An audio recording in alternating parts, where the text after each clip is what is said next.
Assalamualaikum warahmatullahi wabarakatuh. Perkenalkan, nama saya Arif Nur Islamuddin. Saya dari kelas KPIC dengan mata kuliah Sosiologi Dakwah. Saya bersama Dita mendapatkan kelompok yang pertama. Oke, langsung saja saya akan langsung membahas bagian saya, yaitu yang poin pertama ya, yaitu adalah perspektif dakwah dalam masyarakat. Sosiologi dakwah adalah ilmu yang mengkaji perilaku dan kehidupan manusia dari sudut pandang dakwah Islam. Kajian ini tidak hanya menggunakan teori-teori sosiologi umum, tetapi juga berpijak pada teori keislaman dalam masyarakat. Meskipun terdiri dari individu yang berbeda, tetapi ada kesatuan sosial yang terbentuk melalui nilai-nilai dan norma yang disepakati bersama. Dalam perspektif sosiologi, kesatuan dalam masyarakat terjadi karena adanya nilai budaya yang melembagakan menjadi norma sosial yang diinternalisasi oleh individu. Hal ini menciptakan solidaritas dan integrasi sosial walaupun tidak ada sistem sosial yang sempurna. Masyarakat memiliki mekanisme untuk menyesuaikan diri dengan norma dan mengurangi potensi integrasi. Di dalam Quran, dalam surah Al-Baqarah ayat 251 mengisyaratkan bahwa perbedaan dalam masyarakat adalah bagian dari kehendak Allah yang menjaga keseimbangan. Begitu juga dalam surah Asy-Syura ayat 183. Islam menegaskan bahwa hak-hak individu harus dihormati dan keadilan harus ditegakkan tanpa pandang bulu. Rasulullah SAW bahkan menegaskan dalam hadis bahwa pelanggaran hukum tidak boleh dibeda-bedakan berdasarkan status sosial.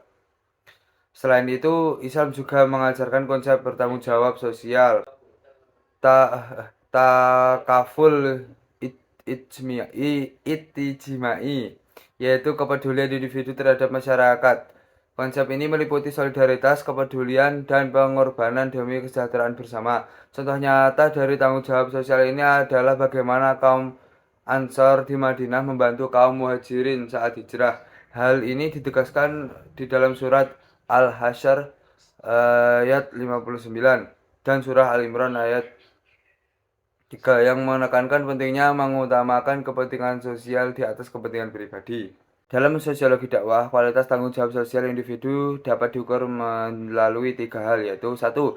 Seberapa besar kesungguhan individu dalam menjalankan perannya di masyarakat. 2. Seberapa besar kepedulian individu terhadap masalah sosial di sekitarnya. 3. Seberapa besar kesabaran individu dalam menghindari konflik dan menjaga keharmonisan.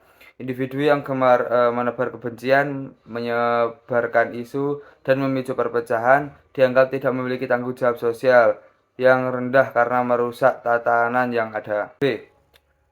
Perspektif dakwah sosial dalam Al-Quran. Dakwah Islam dalam Al-Quran memiliki konsep yang luas dan perlu dikontekstualisasikan sesuai dengan ruang dan waktu. Dakwah memiliki 3 perspektif utama, yaitu epistemologi, ontologi, dan aksiologi. Oke, saya akan menjelaskan satu persatu. Yang pertama adalah epistemologi dakwah sosial. Epistemologi dakwah sosial adalah kajian tentang dasar pengetahuan, metode, dan tujuan dakwah yang berfokus pada perubahan sosial. Dalam konteks ini, dakwah tidak hanya berpotensi pada penyampaian ajaran agama secara individu, tetapi juga bertujuan untuk membangun kesadaran kolektif, menciptakan keadilan sosial, dan meningkatkan kesejahteraan masyarakat. Lalu yang kedua adalah ontologi dakwah sosial, yaitu dari sudut pandang ontologi dakwah dalam Al-Quran memiliki beberapa konsep utama, yaitu ada Al-Quran sebagai kitab dakwah yang berisi pesan moral dan nilai-nilai dalam Islam. Istilah dakwah dalam Al-Quran seperti tabligh, tarbiyah, taklim, tafsir, tanzir, tauhiyah, tatzir, dan tanbih yang semuanya menekan pada penyimpanan pesan moral dan peringatan. Oke, saya akan melanjutkan yang poin yang ketiga, yaitu adalah aksiologi dakwah sosial. Dakwah dalam Islam memiliki 4 tujuan utama, yaitu yang pertama adalah tujuan ideal, mewujudkan masyarakat yang damai dan penuh cahaya kebenaran. Lalu yang kedua adalah tujuan institusional, yaitu menegakkan tanggung jawab dan kekhalifan di bumi. Yang ketiga adalah tujuan konstitusional, yaitu mewujudkan aturan ibadah dan muamalah sesuai ajaran Islam. Yang keempat adalah tujuan operasional, yaitu mendorong kebaikan, kebenaran, kesejahteraan, dan etika yang mulia. Konsep dakwah dalam Al-Quran telah memberikan fondasi yang komprehensif, tetapi tetap memerlukan reinterpretasi dan kontekstualisasi agar tetap relevan dengan kondisi sosial yang terus berubah. Namun dalam menghadapi perkembangan zaman, dakwah harus selalu dikontekstualisasikan agar tetap relevan dan mampu menjawab tantangan sosial yang ada. Oleh karena itu, reinterpretasi konsep dakwah menjadi satu keharusan agar Islam menjadi rahmatan lil alamin bagi umat. Poin selanjutnya adalah perspektif gejala sosial terhadap dakwah. Sosial dakwah Islam saat ini berkembang pesat dengan semakin banyaknya acara keislaman di berbagai bidang dan wilayah. Hal ini mencerminkan kesadaran masyarakat terhadap pentingnya dakwah dalam membangun karakter Islami. Namun, tinggi angka kasus moral buruk di kalangan generasi muda menunjukkan bahwa dakwah yang ada masih belum efektif untuk menyentuh aspek spiritual mereka. Untuk memahami kondisi ini, perlu pendekatan sosiologi dakwah yang berfokus pada hubungan sosial dalam masyarakat dan bagaimana dakwah dapat berperan dalam membangun kesadaran serta perubahan sosial. Yang pertama adalah pentingnya memahami kondisi sosial dalam dakwah. Dakwah Islam berhasil menyebar di Indonesia karena para dai-dai terdahulu, seperti para wali songo, memahami sosial dan budaya masyarakat. Mereka tidak langsung menentang tradisi yang ada, tetapi menggunakan sebagai media untuk mengenalkan Islam secara bertahap. Sebaliknya, dakwah saat ini seringkali tidak mempertimbangkan kebutuhan dan permasalahan sosial masyarakat secara mendalam. Banyak tema dakwah yang lebih menitik beratkan pada persoalan keakhiratan, sementara isu-isu sosial seperti kekerasan, terorisme, hak asasi manusia, korupsi, pornografi, dan kerusakan lingkungan kurang mendapat perhatian. Akibatnya, masyarakat tidak diberdayakan untuk berpikir kritis dan berkontribusi dalam menyelesaikan masalah sosial. Lalu yang kedua adalah dakwah yang bersifat pasif dan tidak memberdayakan masyarakat. Saat ini, dakwah cenderung menjadikan masyarakat sebagai objek pasif. Dai berbicara sementara masyarakat hanya mendengar tanpa didorong untuk berpikir atau bertindak. Model dakwah seperti ini hanya menambah jumlah pengikut tanpa benar-benar memperhatikan perkembangan mereka. Setelah mereka dakwah, bahkan dalam beberapa kasus, dakwah lebih menguntungkan dai secara sosial dan ekonomi daripada membawa perubahan nyata bagi masyarakat. Akibatnya, dakwah secara tidak langsung dengan dakwah seperti ini menciptakan hierarki sosial baru, di mana para dai menjadi elit, sementara masyarakat tetap dalam kondisi yang sama, miskin dan terpinggirkan. Jika pola ini terus berlanjut, umat Islam bisa kehilangan kreativitas, kemampuan berpikir kritis, serta semangat untuk berkontribusi dalam kehidupan bermasyarakat.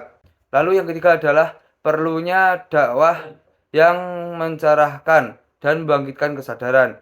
Dakwah seharusnya tidak hanya menyalahkan kebodohan, kemiskinan, dan maksiat tanpa memberikan solusi yang nyata. Sebaliknya, dakwah harus mencerahkan masyarakat, membangkitkan kesadaran mereka, dan menetapkan mereka sebagai subjek perubahan. Namun untuk akhir-akhir ini, dakwah juga banyak bertentangan karena beberapa oknum yang memperkeruh penyebaran dakwah dengan penyebaran yang kurang tepat. Allah Subhanahu wa taala berfirman, "Sesungguhnya Allah tidak akan mengubah keadaan suatu kaum sebelum mereka mengubah apa yang ada pada diri mereka sendiri."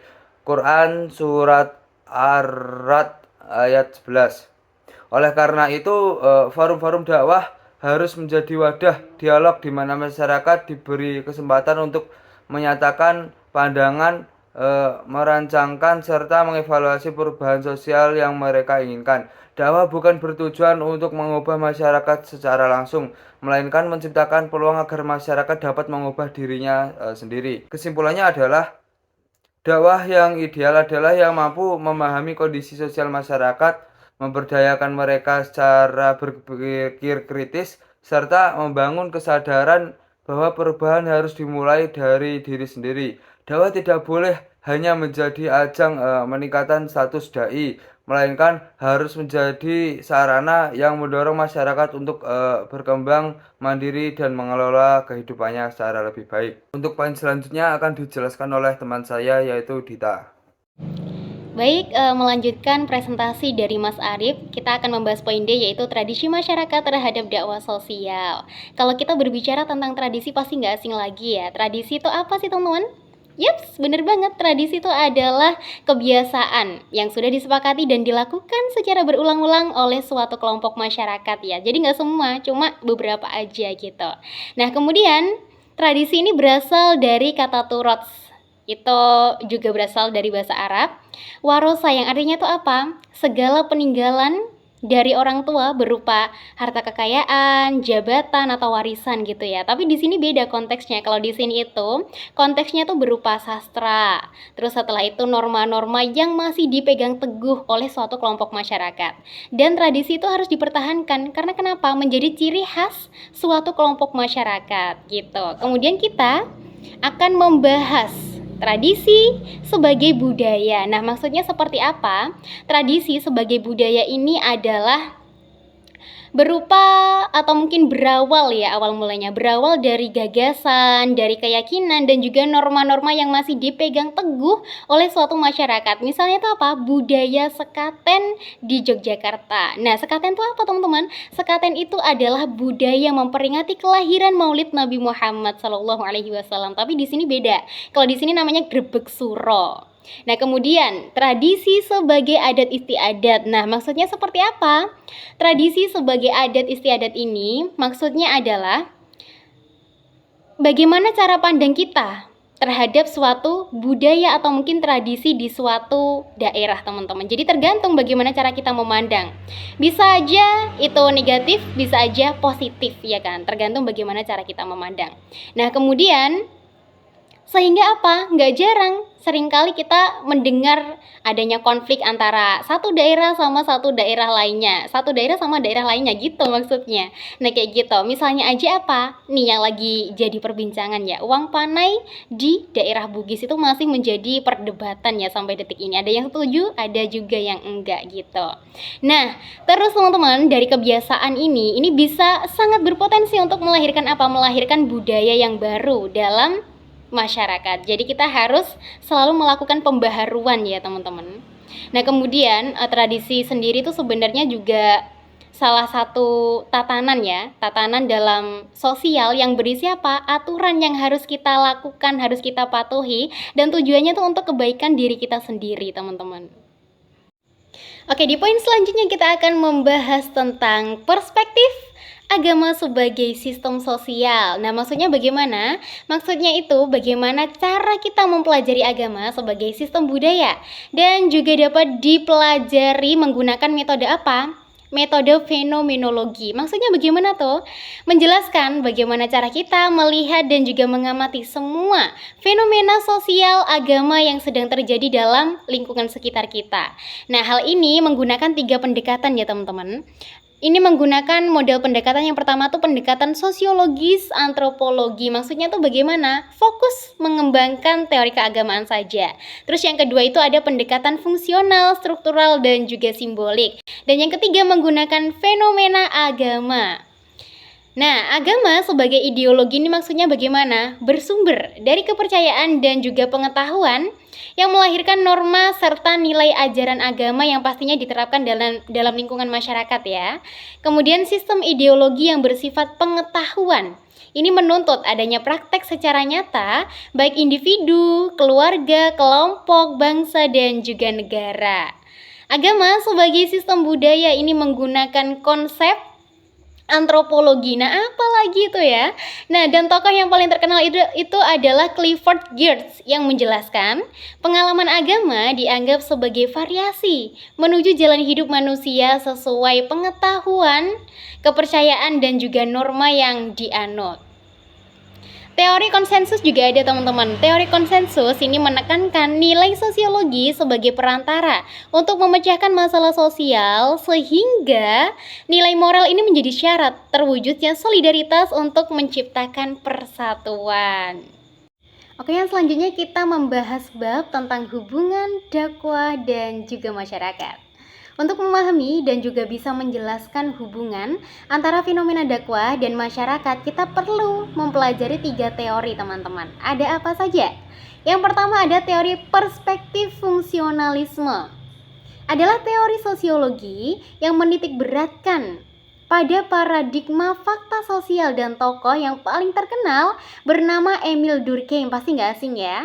Nah, menurut Emil Durkheim berdasarkan bukunya Georgi Ritzer, ini terdapat 2 tipe, yakni fakta sosial dan juga pranata sosial, yang lebih mengarah ke sifat eksternal umum ya, dan ini sifatnya memaksa individu dalam sebuah kelompok masyarakat. Kira-kira fakta sosial yang ada di lingkungan kita ini meliputi apa aja teman-teman? Misalnya ada organisasi IPPNU, Karang Taruna, Fatayat, dan mungkin masih banyak lagi. Lantas bagaimana cara kita bisa memahami masyarakat? Ini menurut Harton dan juga Han, ini ada 3 tips. Yang pertama, munculnya perilaku yang membawa kemanfaatan. Muncul untuk memahami kebutuhan dan mungkin saja bisa hilang jika kebutuhannya itu sudah mengalami perubahan ya teman-teman. Terus yang kedua, adanya keseimbangan baru setelah terjadinya perubahan sosial, meski awalnya akan mengganggu keseimbangan yang sudah stabil ya teman-teman. Dan yang ketiga, terjadinya fungsionalisme atau mungkin malah disfungsional ya terhadap nilai, kejadian atau juga tempat pada saat yang berbeda. Nah, terus contoh penerapan teori struktur fungsionalisme ini seperti apa? Ini aku ada 1 contohnya. Kita ibaratkan ada sebuah organisasi keagamaan yang bernama IPPNU ya, pasti nggak asing nih. Nah, itu mengadakan acara pengajian untuk memperingati hari jadinya yang ke-79. Nah, akhirnya dari situ organisasi keagamaan ini mengundang semua masyarakat untuk ikut berpartisipasi. Akhirnya semua masyarakat hadir datang. Nah, setelah itu seorang dai ini memberikan ilmu baru dan diserap oleh semua masyarakat. Nah, di situ masyarakat akan berpikir, mengembangkan dan terjadi yang namanya pembaharuan, teman-teman. Oke, yang kedua, perspektif teori interaksi simbolik. Nah, ini menjelaskan bagaimana manusia ini melakukan interaksi dengan menggunakan simbol.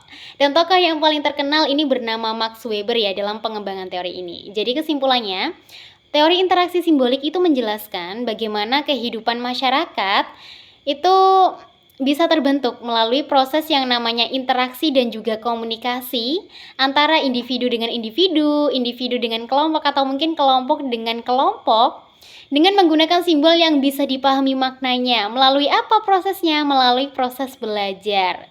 Kemudian contohnya apa terkait dengan teori interaksi simbolik ini?